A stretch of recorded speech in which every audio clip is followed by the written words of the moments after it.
સ્થાપત્ય મહારાષ્ટ્રનું જેતવન.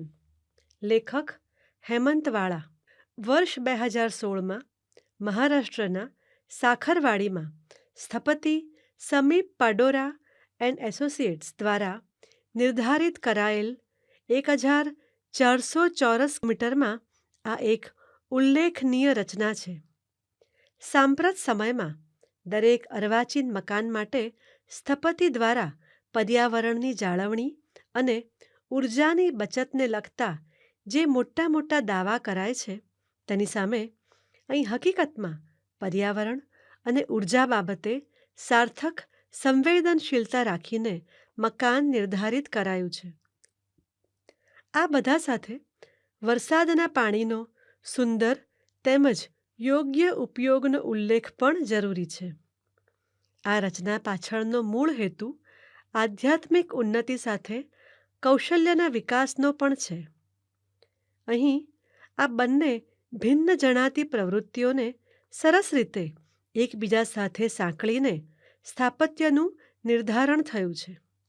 કહેવાય છે કે આ જેતવન મઠની રચના દ્વારા અહીંના પ્રાદેશિક સ્થાપત્યના ભવિષ્ય માટે એક નમૂનારૂપ રચના કરવાનો ઈરાદો હતો, જે મહદ અંશે સફળ થયો હોય તેમ કહી શકાય. જેતવન એ બૌદ્ધ ધર્મમાં એક મહત્વનું સ્થાન ગણાય છે, જેનો અર્થ થાય છે જેતનું જંગલ, એટલે કે એક મઠની સ્થાપના માટે સંઘને જંગલ જેવા વિસ્તારમાં દાનમાં આપેલી જમીન.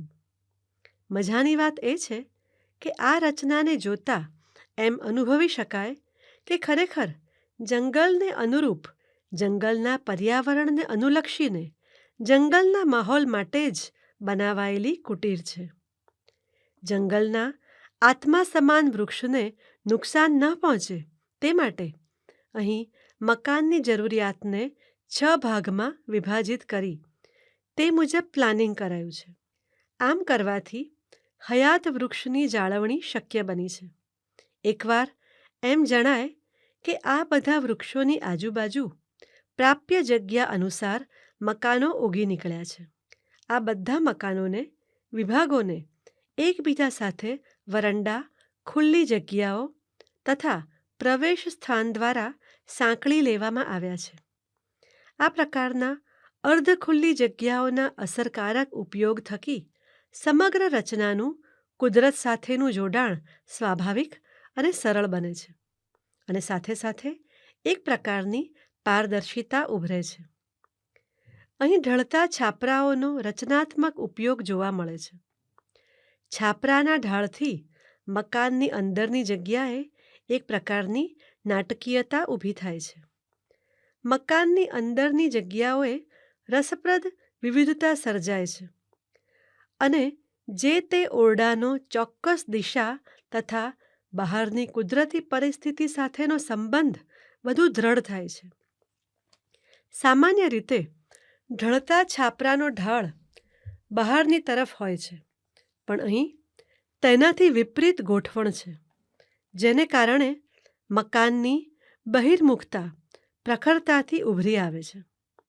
એક અભિપ્રાય પ્રમાણે આ પ્રકારની રચનાથી આ મકાન ઉડવા માટે તૈયાર હોય તેવા પતંગિયા સમાન જણાય છે. મકાન જે રીતે હલકું ફૂલકું લાગે છે તેનાથી એવી કલ્પના પણ કરી શકાય. આ મકાનની રચનામાં જે તકનીક વાપરવામાં આવી છે તે મહદઅંશે ગુજરાતના ભુજ સ્થિત હુન્નર શાળામાં વિકસાવવામાં આવી હતી.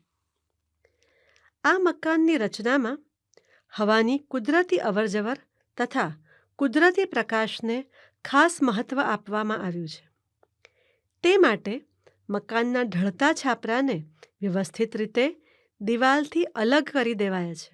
પરંપરાગત બાંધકામ શૈલી અને તેના દ્વારા સ્થાપિત થતો પરંપરા સાથેનો દ્રઢ સંપર્ક, સ્થાનિક હુન્નર તેમજ તકનીકનો કરાયેલ સર્જનાત્મક ઉપયોગ, મજબૂત, દ્રઢ તથા સોલિડ જણાતી પથ્થરની ભારવાહક દિવાલો ઉપર ગોઠવવામાં આવેલ હળવી માળખાકીય રચના, શક્ય હોય ત્યાં સુધી વેસ્ટ તરીકે મળેલી સામગ્રીનો અસરકારક ઉપયોગ. કુદરતી પરિસ્થિતિ સાથે સંવાદ સ્થાપી શકે તે મુજબનું પ્રમાણમાપ. આંતરિક અને બાહ્ય જગ્યાઓ વચ્ચે પરસ્પરનો અર્થપૂર્ણ તાલમેલ, આત્મીયતા સ્થાપી શકે તેવો સર્જાયેલો સ્થાપત્યકીય માહોલ. પરંપરાગત બૌદ્ધ મઠની મૂળભૂત ધારણાના સિદ્ધાંતોનું અનુકરણ કર્યા પછી તેની સાથે વણાયેલી કેટલીક આધુનિક બાબતો. સમગ્ર મકાનમાં અનુભવાતી મોકળાશ, બિનજરૂરી બાબતોનો સંપૂર્ણતામાં ઉડાવી દેવામાં આવેલો છેદ, અને તે બધા સાથે પરંપરામાં વ્યક્ત કરાયેલો વિશ્વાસ. આ બધી આ રચનાઓની કેટલીક ખાસિયતો છે. બાંધકામની સામગ્રીમાં મૂળભૂત સૌંદર્યનું અસરકારક આયોજન. મકાનના વિવિધ અંગોની ડિટેલિંગમાં પણ સ્થાપિત કરાયેલું રસપ્રદ સૌંદર્ય. આધુનિકતાવાદી સૌંદર્યની પરિભાષાથી મળેલ મુક્તિ. સ્થાનિક કારીગરોના કૌશલ્ય પ્રમાણે નિર્ધારિત કરાયેલ કેટલું વિગતીકરણ. જે તે સપાટીને જેમની તેમ ખુલ્લી અને અધૂરી જણાય તે રીતે રાખવાનો અભિગમ. કોન્ક્રીટની ગટર પર ટેકવાયેલ લાકડાની માળખાકીય રચનાથી અનુભવાતું ડાયનેમિક્સ, છતાં પણ સમગ્રતામાં ઉદ્ભવતી સ્થિરતા. સંસ્થાના જુદા જુદા મકાનોને પરસ્પર એક કોર્ટયાર્ડની આસપાસ ગોઠવી સ્થાપિત કરાયેલું કેન્દ્ર. કોઈ પણ પરિસ્થિતિને ઢાંકી દેવાની કે છુપાવી દેવાની સ્થાપત્યકીય ચેષ્ટાનો અસ્વીકાર. પરંપરાગત માટી તથા છાણના લીપણથી તૈયાર કરેલ કીટાણુનાશક કહી શકાય તેવી ફરસ જેવી બાબતો પણ આ મકાનના વર્ણનમાં સમાવેશ કરી શકાય. આ સમગ્ર રચનામાં એક પ્રકારની પ્રામાણિકતા પ્રતીત થાય છે. આ સાથે અહીં એક પ્રકારની શાંતિની અનુભૂતિ પણ થઈ શકે તેમ છે. આ એક એવી રચના છે જેની સાથે કોઈ પણ માનવી સરળતાથી સંબંધ બાંધી શકે. એક દ્રષ્ટિકોણ પ્રમાણે આ નિર્દોષ, કુદરતી, અર્થપૂર્ણ રચના છે. અહીં દરેક વ્યક્તિને પોતાનું સ્થાન મળી રહે છે. અહીં દરેક વ્યક્તિને મકાન પોતાની અંદર સમાવી લે છે. અર્વાચીન સ્થાપત્ય માટે આ મકાન દ્વારા એક સારી દિશા સૂચિત થાય છે. સાંપ્રત સમયે મકાનોમાં જે ઘોંઘાટ અને દંભ જોવા મળે છે તેનો અહીં સદંતર અભાવ છે.